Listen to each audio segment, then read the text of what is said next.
I think it's really nice when the fiddlers coming in and out, like you can choose them to play. I have it. So they really pull through when you choose them. So your instrument is so good.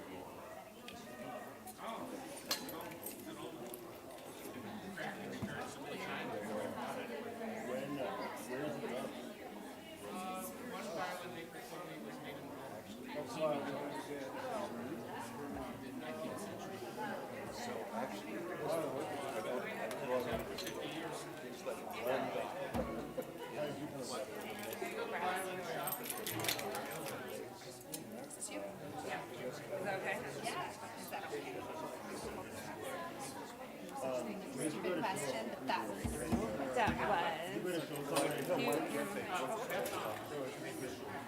You're good. Do you need to?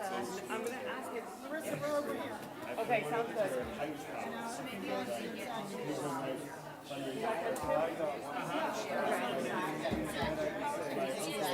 don't know if he's I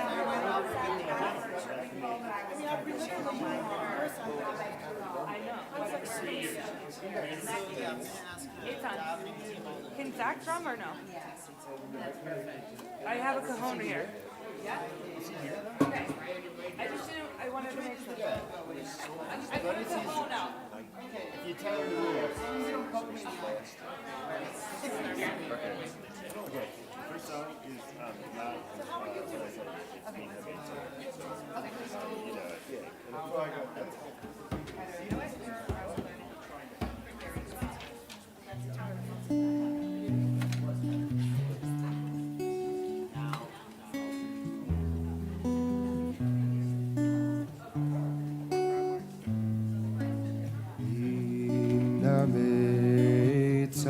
Karatia Anani Vamerchav Yamim Hametzar Karatia Anani Vamerchav Yamim. Let's sing that again. Inametzar Karatia Anani Vamerchav Yamim Hametzar Karatia Anani Vamerchav Yamim. One more time. Inametzar Karatia Anani Vamerchav Yamim Hametzar Karatia Anani Vamerchav Yamim. Here's the second part. Adonai lo ira ma yaseh li adam. Adonai lo ira oh ma yaseh li adam. Again. Adonai lo ira ma yaseh li adam. Adonai lo ira oh ma yaseh li adam. If you'd like to find the words for what we're singing, Mina Meitzar, you can find it on page 319 in the section of the Siddur for the Hallel. It's in the middle of the page, starting in bold, Min HaMeitzar, 319. Min HaMeitzar Karatia Anani Vamerchav Yamim HaMeitzar Karatia Anani Vamerchav Yamim. Oh, Min HaMeitzar Karatia Anani Vamerchav Yamim Ametzar karatia Anani Vamechalia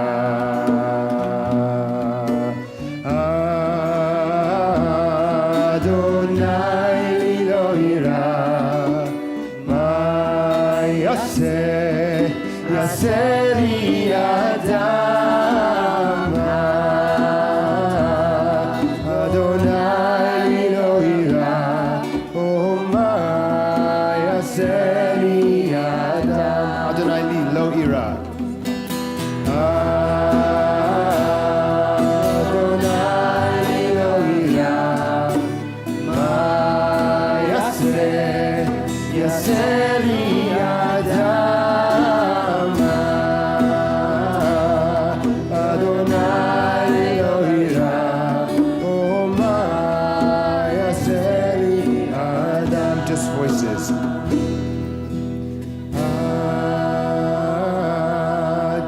Adonai lo ira Ma yaseh li adam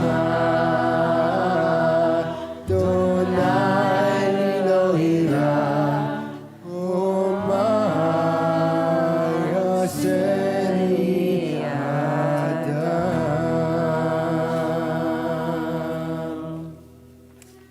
Min hametzer ka'aratiya, from a narrow place, literally Egypt, but from a narrow place, I call out to you, God. Anani ba'merchavya, and from an expanse, from that not narrow, but expansive place, God answers us. We have just completed the holiday of Passover, a time in which we are reminded that every one of us were refugees, that we come from a people that moved from a narrow place to an expansive place, and most importantly, that had to move, that had to leave. Tonight we celebrate this Refugee Shabbat. We are so grateful that Nee Ehrenheim is going to be speaking to us later, sharing her story, her own exodus, her own stories of her past. And each of us are reminded of the stories of our ancestors, the journeys that they took, the journeys that we took. But we're also reminded of the ways in which every year of our life, as we revisit this spring, and as we revisit every day of our life, we experience the ways in which we are moving from narrow places to expansive places. We feel that in the constriction in our body. We feel that in the ways in which our spirit feels tightened or held back.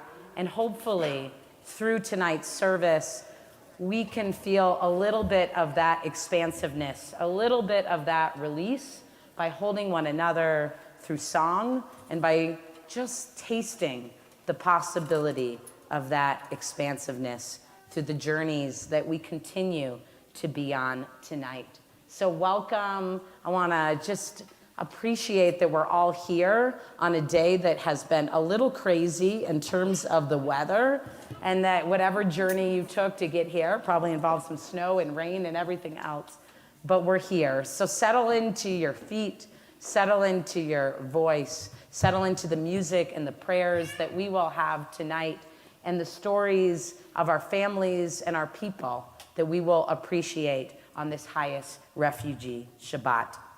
We begin on page 10 with Yedid Nefesh in our Siddur.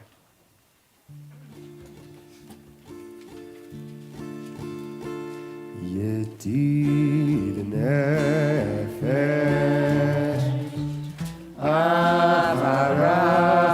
Avarachaman V'shoharda Eretzona Yarutz Avda Kemo Ayar Yishtachaveh Mul Hadara Ki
continue on page 11. This is one that we learned last month, so I think it might be worth a little bit of review, and it's also pretty new to me, by Rabbi Josh Warshawski. So I'll sing the first part once, and then we'll do a little bit of calling and response. Lechu neranena l'Adonai. And that repeats, so let's do it. 1, 2, 3, 4. Lechu neranena l'Adonai. One more time, the same thing. Lechu neranena l'Adonai. Nice. And then I'll sing Naria, and you're going to repeat it. Yeah. Naria, Letzuri Sheinu Nekadma Fana Betoda. Naria, Letzuri Sheinu Nekadma Fana Betoda. Last part. Bismiro Naria Lo. Bismiro Naria Lo. Now you know the whole thing. I just got to learn the chords for that last part. Okay.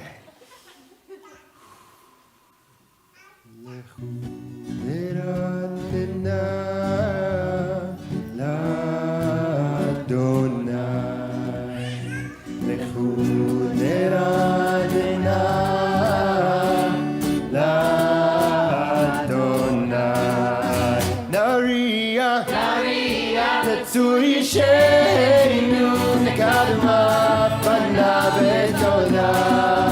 Naria, Letzuri Sheinu nekadma fana betoda.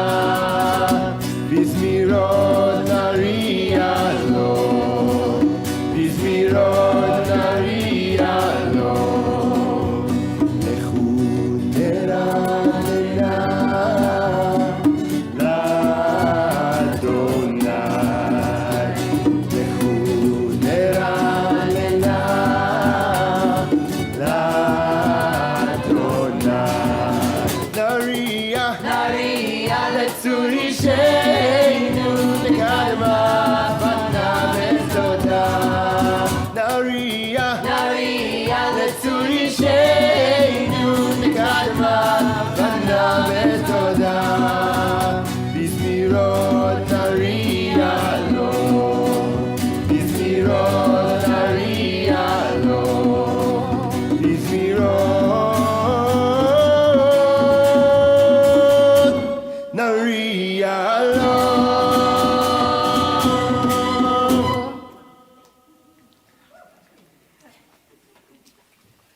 So I'm curious to know, I think all of us as Jews have some sort of immigration story in our past, maybe a generation, maybe 2 or 3 back, but we are a people on the move. We have been for generations. My parents are immigrants to this country. My parents are, yeah, you look surprised. My grandparents fled Europe, and they ended up in Peru. And my parents were born and raised in Peru, and I was raised in the United States as a first-generation American, something that that's very close to my identity and who I am. I'm curious in this room, raise your hand if you're a first-generation American, first to be born in your family in the United States. What about second generation? Yeah. And how many of you may be third generation? Wow. Which is also surprising. Here in Denver especially, we have Jewish folks who lived here since the late 1800s. And those folks came from Russia and Ukraine and around Lithuania and other places. So we're reminded over and over again in our tradition, as we just were reminded at Pesach, that we are to care for the stranger because we were strangers once. We were once the newcomers. And this is the basis of our story as a people and the basis of our social ethics. Over and over again, the Torah tells us dozens of places, treat with kindness the stranger, the widow, the orphan, because you were strangers in the land of Egypt.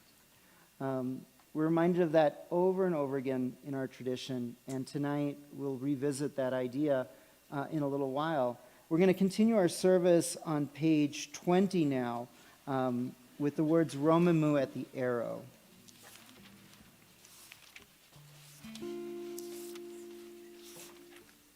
Romemu Adonai Eloheinu ve'ishtachavu lehar kodsho. Romemu Adonai Eloheinu ve'ishtachavu lehar kodsho.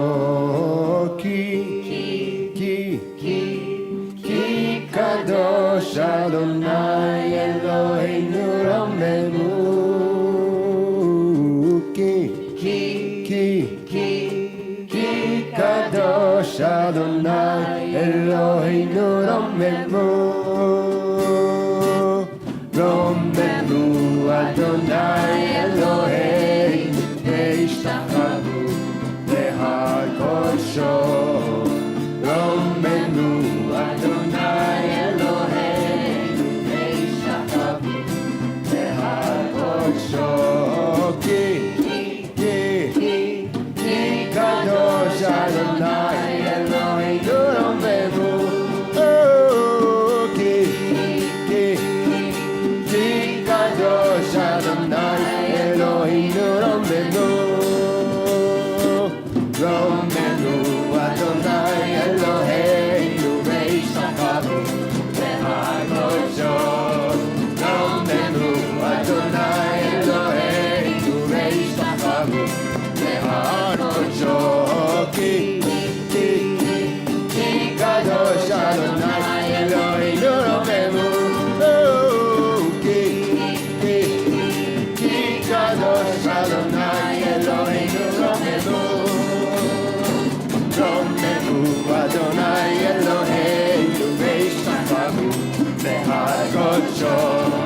Romemu Adonai Eloheinu ve'ishtachavu lehar kodsho. Ki kadosh Adonai Eloheinu Romemu. Ki kadosh Adonai Eloheinu Romemu. Romemu Adonai Eloheinu ve'ishtachavu lehar kodsho. Romemu Adonai Eloheinu ve'ishtachavu lehar kodsho. Actually, I'm not sure we need the drums for the fast part in this one. I think we can be pretty rhythmic with our voices. Let's try it just with our voices. Romemu Adonai Eloheinu ve'ishtachavu lehar kodsho. Romemu Adonai Eloheinu ve'ishtachavu lehar kodsho. Ki kadosh Adonai Eloheinu Romemu. Ki kadosh Adonai Eloheinu Romemu. Romemu Adonai Eloheinu ve'ishtachavu lehar kodsho. Romemu Adonai Eloheinu ve'ishtachavu lehar kodsho. Ki kadosh Adonai Eloheinu Romemu. Ki kadosh Adonai Eloheinu Romemu.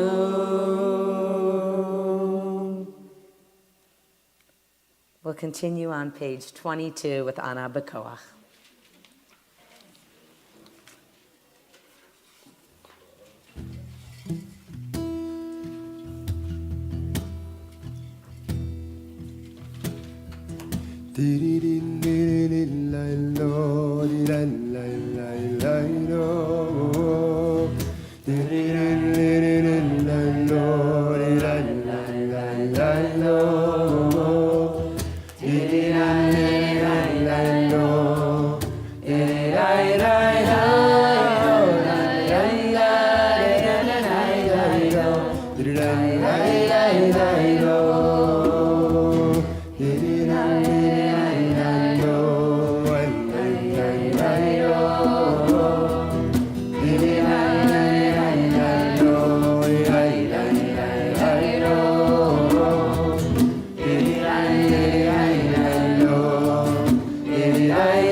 When my older daughter, who's now 7, was 2 or 3, we must have ordered a lot of pizza, I think, because there was a phase in which whenever someone rang the doorbell, she would, with the biggest smile on her face, run to the door and yell, "Pizza!" And anyone that came, whether it was someone to drop off a package or to visit us or anyone, was "Pizza!" And I loved it because it reminded me, just as when we greet Elijah, or just as when we sing Lecha Dodi and we'll greet the Shabbat in the form of the bride or whatever form Shabbat comes into our life, when we welcome in the stranger, when we welcome in the refugee, when we welcome in newcomers into our communities or into our lives, that smile that she had on her face when she said pizza is the kind of way I want to live my life, the way in which I want to invite new people into my world, into my life, into my community. So I want to thank Liel and all the children who just thrust open doors, no matter who enters them, that teach us that we can always find a way to have our doors open, not just on the night of Passover when we welcome in Elijah that Micah spoke so beautifully about in his Devar Torah last Shabbat, but that is a way that we can live our lives. Even if there is no pizza that comes in, there is someone on the other end that is a person that we can invite ourselves to be open to learn about, to be excited about, to see their gifts, and to find a way for them to find our way into our hearts, into our lives, into our communities. We turn to L'cha Dodi on page 23. Into our hearts, into our stomachs, just like pizza. Getting hungry over here. Happy chametz. Sometimes people tell me after Azamra, I wish that you had invited us to dance. I wish we could have danced. So here it is. You can dance. I want you to. I want to. This is a good one for it.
שוסייך ורחקו כל מבלייך יאסיס עלייך אלוהי כמזוס קלה על קלה איי איי איי לך דודי איי איי איי לקראת קלה איי איי איי פני שבת איי איי איי לקבלה אוי minus volti brozzi vien Adonai darisi al yadish ben parti ben nismecha ben nagila ay ay ay lecha dodi ay ay ay ligrat kala ay ay ay ben Shabbat ay ay ay lekabela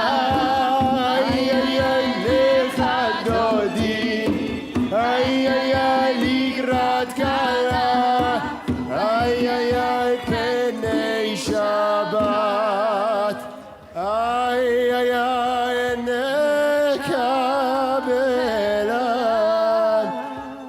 as we're able, and face towards the door. Boi v'shalom ateret balagam besimcha uvesola toch emuneyam segula boi chala boi chala ay ay ay lecha dodi ay ay ay irakala ay ay ay bnei Shabbat ay ay ay lekabela ay ay ay lecha dodi ay ay ay irakala ay ay ay bnei Shabbat ay ay ay lecha nachamol ay ay ay lecha dodi ay ay ay irakala ay ay ay bnei Shabbat ay ay ay nekabela.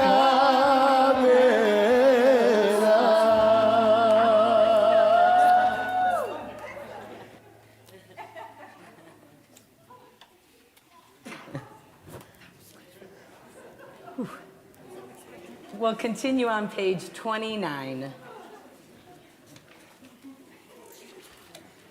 At the red triangle.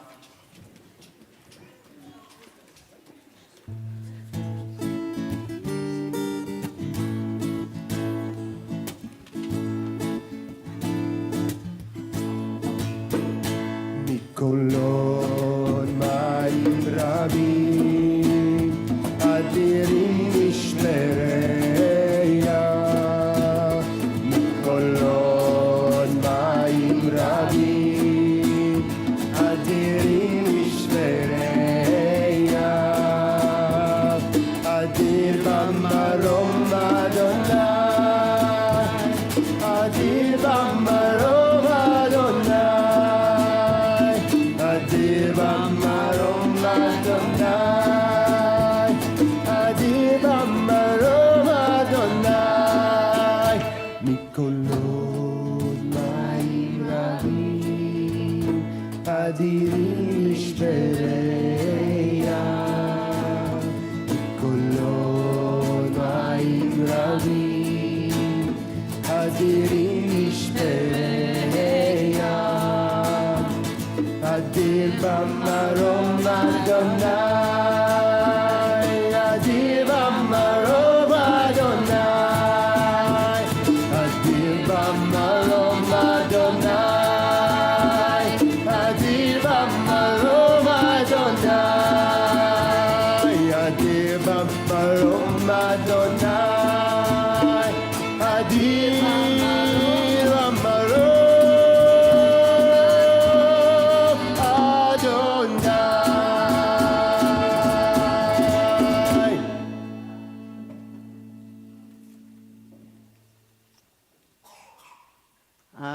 I'm going to invite Nee Ehrenheim to join me up here, and I'm going to ask the davening team if you'd like to take some seats off to the sides or in the rows here. As we begin our conversation together, Eitan, would you grab one of those chairs and just bring it over here for Nee? Thank you. Before we sit down, it's my pleasure to welcome Nee Ehrenheim. Nee is a longtime member of our synagogue now. Nee and Jeff, when did you join HEA? Okay. So 2004. 2004. And let's have a seat. By the way, I'm not sure if Jeff turns You're on on. the mic. Okay. We can hear you. This, of course, is a Shabbat that we're dedicating to awareness and empathy for immigrants and refugees as we partner with HIAS, with the Hebrew Immigrant Aid Society, which is an organization that's been around for since the 1880s. First to help Jewish refugees and later today helping refugees from all around the world. When we began planning this Shabbat, I thought of Nee Ehrenheim, who wrote a memoir just a couple of years ago. It's been like 3 years now? 2 years. 2 years since you published the book. A memoir called The Souls of a Survivor. Souls like the soles of your feet. And we're going to talk about that in just a moment. We have, unfortunately, just a little bit of time, not enough to do justice to the whole book, but I wanted to touch on a few topics. And I want to encourage you to get Nee's book, to read it, because it's a beautiful personal memoir of a member of our community, no less. It's one thing to read a random memoir that somebody wrote, but tonight, if you don't know Nee, you will know Nee, and it's a fascinating story. And we just finished Passover, in which we're commanded to tell our story, our national story, to our children. You have an amazing story, Nee. You were born in Vietnam at the tail end of the Vietnam War. Your father was a physician, and you lived in a relatively affluent family for the town that you lived in. Do you want to describe a little bit about what your early childhood was like? So for those of you who've heard a lot about the Vietnam War, many people just watch and heard stories about what happened to the American soldiers during the Vietnam War. But how many of you have heard or seen a lot of coverage after the war, such as the situation with Afghanistan? In the fall of 2021, many of us saw the clips of people clinging onto the airplane, trying to leave Afghanistan. But how about now? Do you wonder what happened to the people who could not leave? No, we don't. We just go on with our lives. That's what happened to my family in Vietnam after the U.S. evacuated from Vietnam in 1975. Because my father was a physician working for the U.S. military during the war. And the communists imprisoned him after the war ended. And to avoid the rest of the... And imagine when you are a physician and having a whole medical compound, having people catering to you. And suddenly, when the communists took over, how would you feel if your government comes to you and say, Ethan, you have a nice home, nice car. Your home is now belonging to the state. You're on your own. Sorry, all your possessions now belong to the country, not to you. And my family went from being an affluent family in town to having nothing. Almost homeless. And I grew up, actually I'm just so petite, people don't even see me, I'm going to stand up, okay? Okay. And so we got to the point where we became almost homeless. And the government was going to put us in the re-education camp. How many of you have heard of re-education camp that the Chinese government is doing to the Muslim right now? And they deny that it even happens? Yes, it does happen. And that's what happened to my family. And to avoid the rest of the family meeting the same fate as my father, my mom, my quick-witted mother, bribed a driver to put us on a bus headed for Saigon, the South. You say, why the South? At that time, right after the war, the South of Vietnam was still not strong with communism yet. And that's why we headed there. At the age of 10, I struggled to survive on the street of the fallen city, not knowing, until I escaped, not knowing if I've ever seen my family again. And that's what happened to me when I grew up, and I escaped Vietnam when I was 12 alone. Yeah, and you talk in the book about surviving on the streets of Saigon by siphoning gasoline, out of cars, selling the gasoline, selling cigarettes, scalping tickets, and you scratched together whatever you could for your family. Finally, your mom managed for you to be smuggled, to go with a group that was smuggling people through Cambodia. And that's where the name of the book comes from, Souls of Survivors, because you, at some point, lost your sandals and walked much of the trek through the jungles of Cambodia with no shoes. And then you were taken to an island by the smugglers where they just left you to survive. Tell us a little bit about what you learned about survival and getting through impossible situations in life. When you talk about survival, I can tell you that I was so shameful of being a counterfeit cigarette dealer at an age of between 10 and 12. You said, how the hell did at 12 years old turn into a counterfeit cigarette dealer? And there was a story about it, okay? And when I escaped Vietnam, I almost killed somebody, an adult, because I was drowning. I was an evil child, okay? And I was so ashamed of all the things I did as a child. That's why I was hiding my past, the painful past, for 30 years before I wrote this book. People said, wow, how could you do such a thing? And that's why. I think actually I had one book review when the person said, this person is evil, this kid is evil, why would she do such a thing about being a counterfeit cigarette dealer selling gasoline on the street? Guess what? When you are in survival mode and you don't know when your next meal will be or what it will be, you are going to do whatever it takes to survive.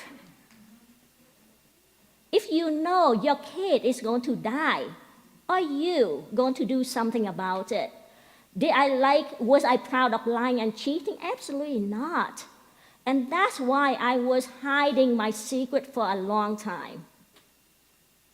Nonetheless, you chose, as we said before, we teach this to our children, we pass along our stories. And at this point in your life, you chose to share that story with your children, share it publicly, share it with your mothers, both of your mothers, and you can talk about that a little bit.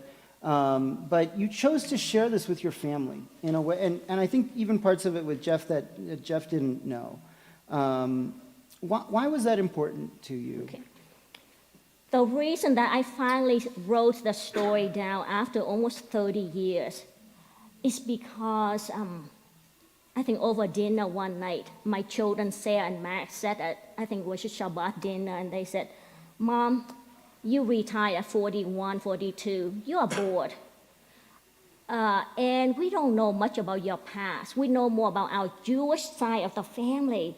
But whenever we ask you stories about your childhood, you gave us a glimpse of the story, but you never gave us the whole story. And if something happens to you, we would not know about our heritage. And for those of you who have children or grandchildren, just the fear of losing your heritage or your root, of your children or your grandchildren not knowing where they're coming from, it scared me. And that's when I came to my husband that night and I said, I think I've avoided dealing with my past for the longest time, but I think I'm now going to have to deal with it and relive the past and write out the story. So, Nee, we at Passover, we tell the story every year because it's not a one-time story. It's a story that's been told many times in history, and not just to the Jewish people. Obviously, Jewish people have experienced exiles, expulsions, persecution, pogroms, and genocide. But it's actually not a unique story, right? The Khmer Rouge killed like 2 million Cambodians. The communists tortured and imprisoned people. It's a story that you identify with in multiple ways, right? Both as a Jewish person and as a Vietnamese person. Where do you see similarities in those stories? Where do you see differences? between sort of the Jewish ethos around being a persecuted people, being a migrant people, and Vietnamese people who, many of whom, you know, fled and became refugees like you. The similarity I've seen between the Jewish people and the Vietnamese people are a couple of things. Is we are so heavily invested in education and the children. You've seen many Vietnamese or Asian in general. It doesn't matter whether they are house cleaners, but they are going to save all the money just to invest in their children for their education. And what I've seen too, when I learn about Judaism, is we have a lot of similarities in the tradition, such as when somebody dies, you have you mourn for their death, you have a 1-year anniversary of their death, you honor the elderly. And then in regard to your question about the persecution, did you know that the Vietnamese people were persecuted by the Chinese for 1,000 years? Yes, the Chinese occupied the Vietnamese for 1,000 years, and the French also occupied the country for 100 years. By the way, history lessons here, okay? And guess what happened? Regardless of the length of the persecution, we had the determination and the drive to survive and to succeed. And that's what I've seen with the similarities between the Jewish people and the Vietnamese people. Thank you. So your book is called Souls of a Survivor because you walked across Cambodia barefoot and you still have the scars of that experience. And you talked about the hardships that you went through that led to your fleeing Vietnam. It's always struck me that in the conversation, the public conversation about immigration and refugees, that people are very dismissive of, can be very dismissive, not trusting people's stories, saying, oh, they're just economic migrants. They're just looking for better opportunities. They're not really fleeing persecution, et cetera. What do you say to critics of asylum seekers and asylum policy, given your experience? Because I don't think that people trek across Cambodia just to get a better opportunity, right? They're fleeing something. They're in fear of something. And I think that's true for asylum seekers today too, the vast majority of whom are fleeing persecution or violence in their countries. So what do you say to critics of asylum policy who want to close down borders and shut down immigration to the United States? Okay. Wow, this is a complicated question, okay? By the way, I'm very passionate about this topic right now, okay? Because I've seen, read in the news about it, and I also will be a TEDx speaker next month, and I have to do a lot of research about this kind of situation. So in regard to the immigration situation, you know that for every minute we're sitting here, there are 20 new people who are displaced. And as of June 2021, do you know that there are about 89.3 million people globally who are being forcibly displaced as the result of economic, social, and political crisis, as well as climate change. And among all those people, there are 27.1 million refugees. And what I've noticed is people are not really clear about refugees versus asylum seekers and immigrants in general. So how are we defining refugees? Refugees are people who are persecuted, who try to avoid persecution, violence, and war by crossing an international border seeking for safety. In the United States, in order to be qualified for refugee status, a person has to demonstrate that he or she is being persecuted or is fear of persecution due to race, religion, nationality, or politics. So to answer your question, which is extremely complicated, is if we have, I'm talking about refugees only, not immigrants in general. If we have 27.1 million refugees as of 2 years ago, this is even like right around the start of the Ukraine war. And the US only take 125,000 refugees as in 2023. How on earth are we able to accommodate all the people who seek for refuge as well as people who claim for asylum seeker? And so even with me, I was a legal refugee. Do you know that I had to live in an orphanage for 2 years in the refugee camp in order for them, the government, the US Embassy, to check to make sure that I was indeed a legit refugee. So 2 years for a kid to wait just to get the approval. Now, how do you think we can accommodate all these millions of people who claim for refugees? 27.1 out of 89.3 million.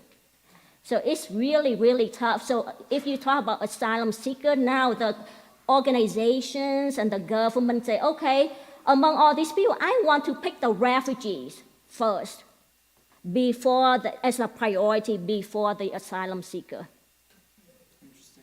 Thank you. So we're running out of time, so I'm going to make this the last question. In your book, you talk about how you came to the United States. You initially lived with your sister in a very crowded house with her extended family. And you were very good in high school, and you had a teacher who was a mentor to you and eventually became your mother. She adopted you. And you were adopted by a white Southern Christian family. You were from Vietnam. Your mom eventually moved to the United States too, your birth mom. So you have two. You have your Vietnamese mom. You have your Christian white mom. You married a Jewish guy, Jeff. And a few years after getting married, you became Jewish. Mm-hmm. So your life story and your family's story is a reflection of the growing diversity in the Jewish community today. And with increasing diversity in the Jewish community, what can Jewish communities like ours learn about being more inclusive and welcoming of Jewish people with diverse life experiences like yours? And what are the benefits and challenges of living in a culturally blended family like yours? Thank you. I think how we as the Jewish community can embrace people and be inclusive, what I've learned is we've done it, okay? Because when I first joined our Jewish community we are married 23 years now, so maybe 20 plus years ago, we had the narrow-minded path of, she looks different, does she belong here? But now I can tell you, years later, I found the embrace, the love in our community. And it's day and night difference. I mean, my husband can tell you when I first joined our Jewish community, I came home and sometimes I teared up, and he never said any bad things about anyone, but he used some F words. He said, how dare so-and-so treated my wife this way. But now, we truly feel the embrace in our community, and it's just growing, and people just become more open-minded, more inclusive with time, that's all. Nia, I want to thank you for spending some time talking with us tonight. And again, I want to encourage you to read Nia's book. Visit Nia's website too. What's your website? It's niaehrenheim.com. Yeah, because there are also videos there of interviews and audio interviews that you've done. There was a really good one on Colorado Public Radio not too long, a couple years ago now when the book came out. Highly recommend visiting the website and reading some of those articles. So, Nia, thank you. Thank you to your family.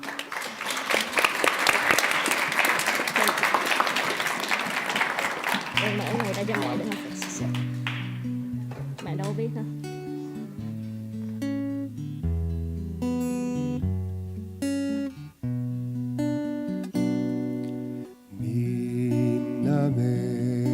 Minametzar karatia anani v'merchav yamin ametzar karatia anani v'merchav yamin ametzar karatia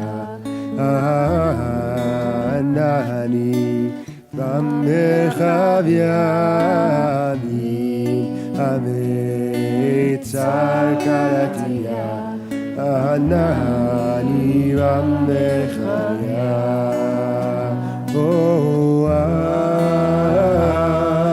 Adonai Elohira ma yaseh li adam Adonai Elohira oh ma yaseh li adam Adonai Elohira ma yaseh li adam Adonai Elohira oh ma yaseh li adam. There are over 100 million people in this world right now who have been forcibly displaced from their homes. 32.5 million of those are refugees. And of those refugees, 72% come from just 5 countries in this world: Syria, Venezuela, Ukraine, Afghanistan, and South Sudan. This community, the HEA community and the Denver community, did such an amazing job of welcoming and supporting several Afghan families who came from Afghanistan within the last couple years. There's probably people in this room that were involved in that. Meredith Levy, who works for HIAS, was going to speak a few words about the work that's happening right now, but unfortunately her flight back from Seattle got delayed. But one of the things she asked me to say in her place is to invite us all, if we're passionate about this issue, to continue to find ways to be involved. Read books, have conversations, get involved on the legislature level, in which there are a number of bills and issues to get involved in. And let's keep talking about this. There are more families from Ukraine who are coming to the Denver community, and we all know families who need a warm welcome. So you can learn a lot more on the HIAS website as well about other opportunities to do. We'd now like to continue our service with the Mourner's Kaddish on page 58, remembering all those who no longer walk this world alongside of us, but are very much still present in our hearts and minds. Page 58. Yitkadal v'yikadash shemei Rabbah. Amen. Bialma divrach hirute v'yamlich malchute. B'chayechon uvyomechon uvchaye dechol Beit Yisrael. B'agala uvizman kari v'imru amen. Yehi shmei Rabbah mivorach l'olam omeyomaya. Yiparach v'yishtabach v'yipa'ar v'yitromam v'yinaseh. Vita dar, vita lev, vita lal, shmei kudsha, barichu, le'ela min kol birchata v'shirata, tushbechata v'nechemata, damiran bi'alma v'imru amen. Yehi shlama rabba min shamaya, v'chaim aleinu v'al kol Yisrael, v'imru amen. Oseh shalom b'mromav, hu yaseh shalom. Aleinu v'al kol Yisrael v'imru amen. Amen. On the middle of page 58, in the longer paragraph, you'll find the words Le'ela, Min Kol Birchata V'Shirata.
Thank Nee for your beautiful words tonight.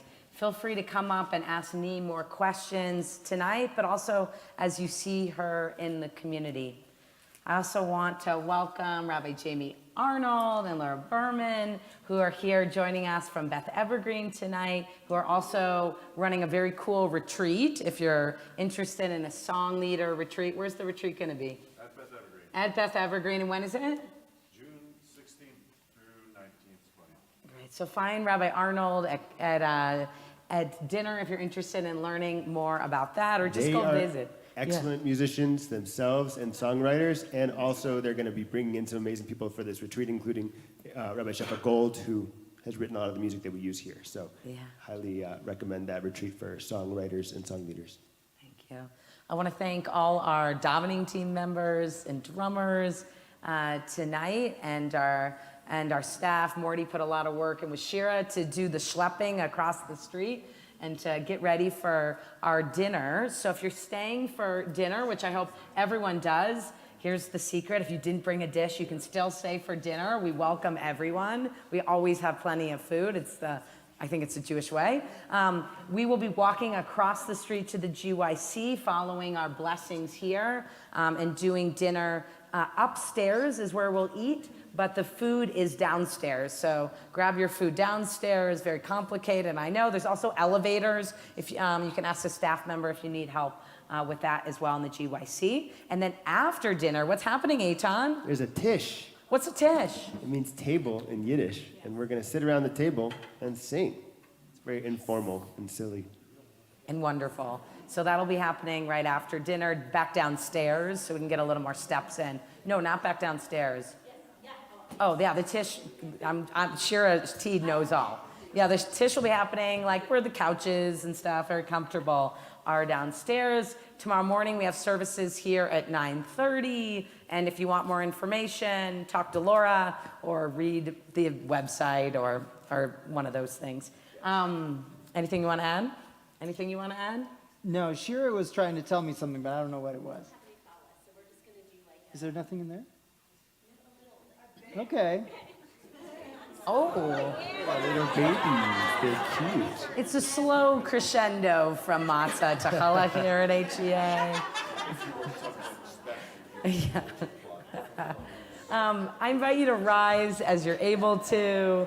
We turn to Shalom Aleichem, which is in the Siddur on page 73. Feel free to put the arms around each other as you feel comfortable. Shalom Aleichem, Malachei Hashem, Malachei Elyon, Melech Malachei Amlachim HaKadosh Baruch Hu. Boachem l'shalom, Malachei Hashalom, Malachei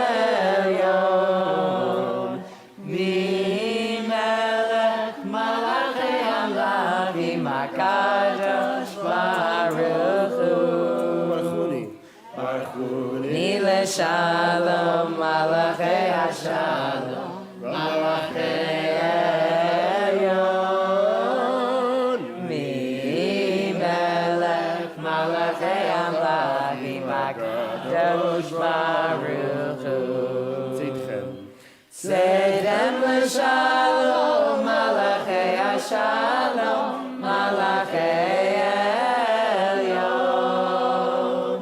Mi melech malachei amlachim, kadosh baruch hu.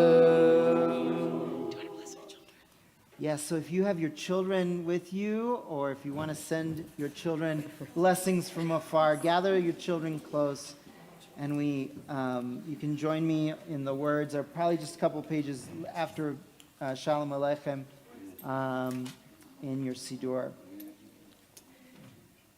Yivarechecha Adonai v'yishmerecha, Ya'er Adonai panav elecha v'chunecha, Isa Adonai panav elecha v'yasem lecha shalom.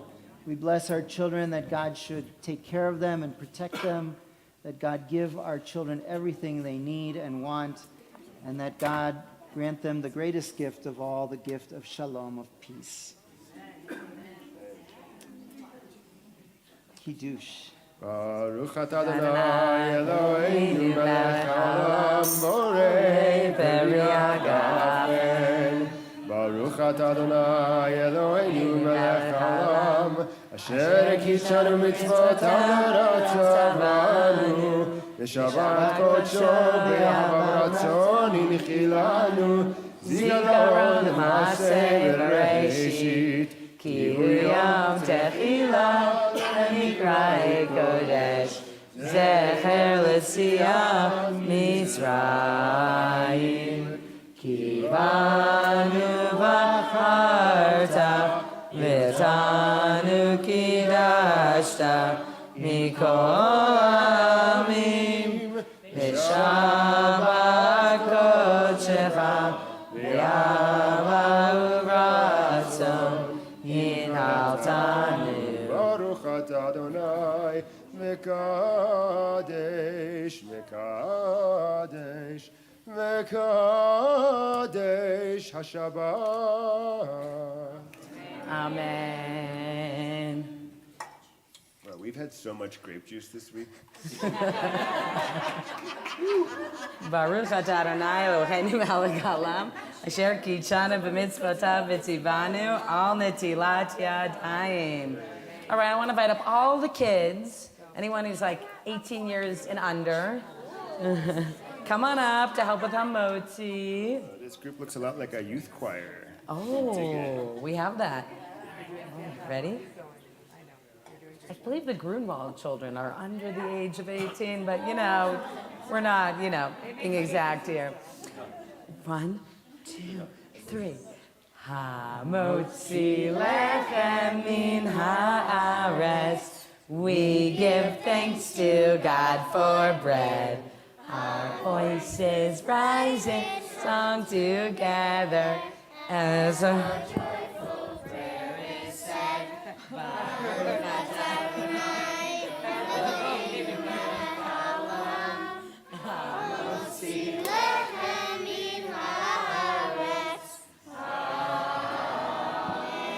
Amen. All right, there's just enough for only you all.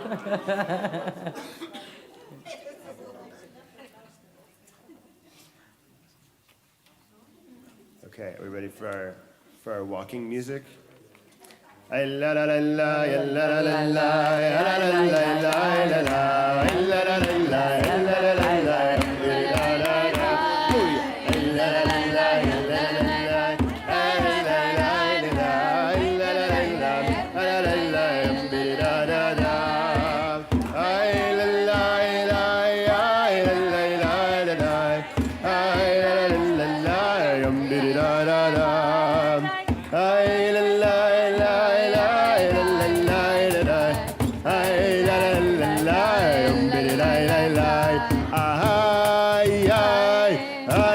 ay, ay, ay, diddy la la la la yabadam, diddy dum ba dum ba yabadam, diddy dum ba dum ba yabadam, diddy dum ba dum ba da dum.